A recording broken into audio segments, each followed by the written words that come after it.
મિત્રો, સાચી દિશામાં યોગ્ય પ્રયાસો કરવામાં આવે તો ચોક્કસપણે સફળતા પ્રાપ્ત થાય છે.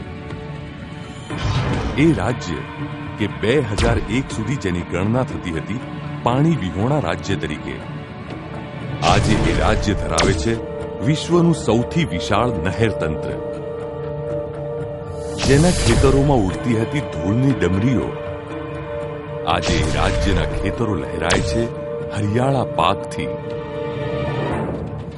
જેના ખેડૂતો લેતા હતા માંડ 1 કે 2 પાક, આજે એ રાજ્યનો કિસાન લણી રહ્યો છે 3 પાક.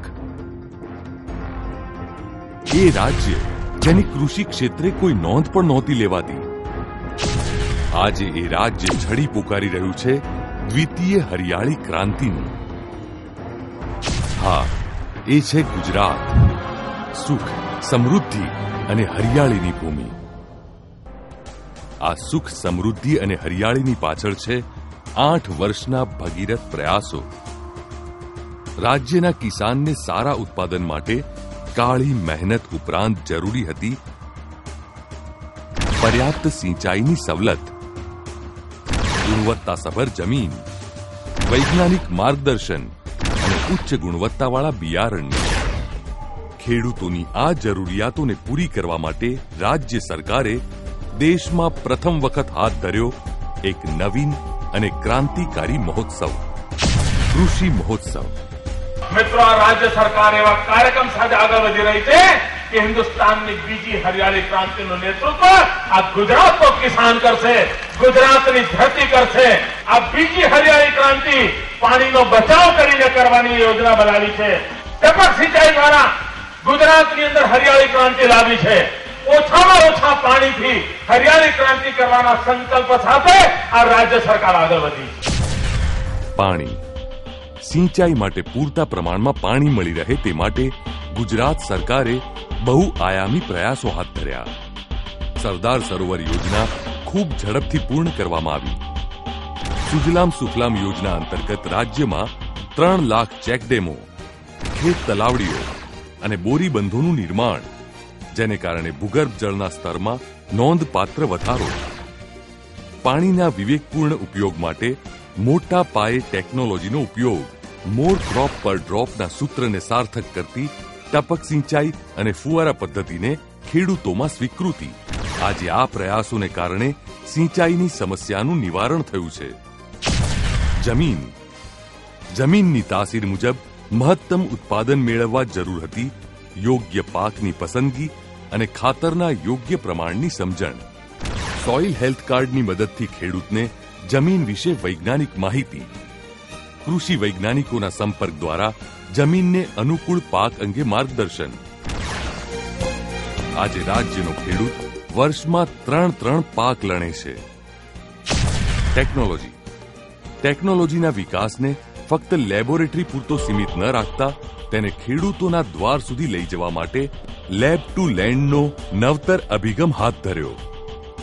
કૃષિ મહોત્સવ દરમિયાન રાજ્ય સરકારના 1 લાખ કર્મયોગીઓ, 1700 કૃષિ વૈજ્ઞાનિકો તથા મંત્રીશ્રીઓની સાથે સાથે રાજ્યના મુખ્યમંત્રીશ્રી ધૂમ ધકતા તાપમાં ગામડે ગામડે ફરીને ખેડૂતોને આધુનિક ખેતી પદ્ધતિ અને નવા સંશોધિત બિયારણો, પશુપાલન અને ડેરી ઉદ્યોગ સંબંધિત માહિતી તથા પ્રેરણા આપે છે. રાજ્યના વિવિધ કૃષિ વિસ્તારોની આગવી જરૂરિયાત મુજબના વિકાસ માટે કૃષિ યુનિવર્સિટીઓનું વિકેન્દ્રીકરણ, પશુપાલનનો વ્યાપ વધે તે માટે નજીકના ભવિષ્યમાં વેટરનરી યુનિવર્સિટીની સ્થાપનાની યોજના. જ્યોતિગ્રામ યોજના હેઠળ રાજ્યના તમામ 18,000 ગામડાઓને 24 કલાક 3 ફેઝ અવિરત વીજ પુરવઠો અને સિંચાઈ માટે અલગ ફીડર લાઇનની વ્યવસ્થા કરવામાં આવી. પાછલા 8 વર્ષના ગુજરાત સરકારના આ બહુવિધ પ્રયાસોને ખેડૂત વર્ગ દ્વારા સાંપડેલા પ્રચંડ પ્રતિસાદને કારણે ગુજરાત આજે દેશને બીજી હરિયાળી ક્રાંતિ તરફ દોરી રહ્યું છે. 2002માં ગુજરાતનું કપાસનું ઉત્પાદન 30 લાખ ગાંસડીઓનું હતું, જે બીટી કોટનના વપરાશને કારણે વધીને 2008માં 110 લાખ ગાંસડીઓનું થયું. 2001માં ગુજરાતમાં ઘઉંનું ઉત્પાદન 6 લાખ ટનનું હતું, જેમાં જંગી વધારો થઈને 2008માં ઉત્પાદન 38 લાખ ટન થયું. પશુધન, ફળો અને શાકભાજી જેવા હાઈ વેલ્યુ સેગમેન્ટમાં 2001 થી 2008ના સમયગાળા દરમિયાન 12.8%ની વૃદ્ધિ થઈ. 2001 દરમિયાન ગુજરાતમાં દૂધનું ઉત્પાદન 69 લાખ મેટ્રિક ટન હતું.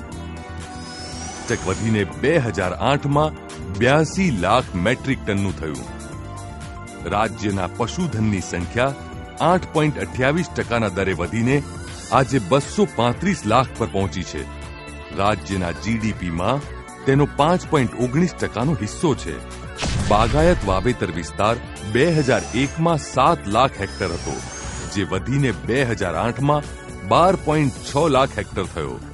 બાગાયત ક્ષેત્રે 2001માં ઉત્પાદન 52 લાખ મેટ્રિક ટન હતું, જે 2008માં 3 ગણું વધીને 146 લાખ મેટ્રિક ટન નોંધાયું. 2001માં ગુજરાતની કૃષિ આવક ₹14,000 કરોડ હતી, જે 2008માં વધીને ₹48,000 કરોડની થઈ. ખેડૂતોની આવક પાછલા 5 વર્ષમાં બમણી થઈ ગઈ છે. સૌથી નોંધપાત્ર વાત એ છે કે 2001 થી 2008 દરમિયાન ગુજરાતનો કૃષિ વિકાસ દર 9.6% હતો, જે દેશના કૃષિ વિકાસ દર કરતા અંદાજે 3 ગણો વધુ છે.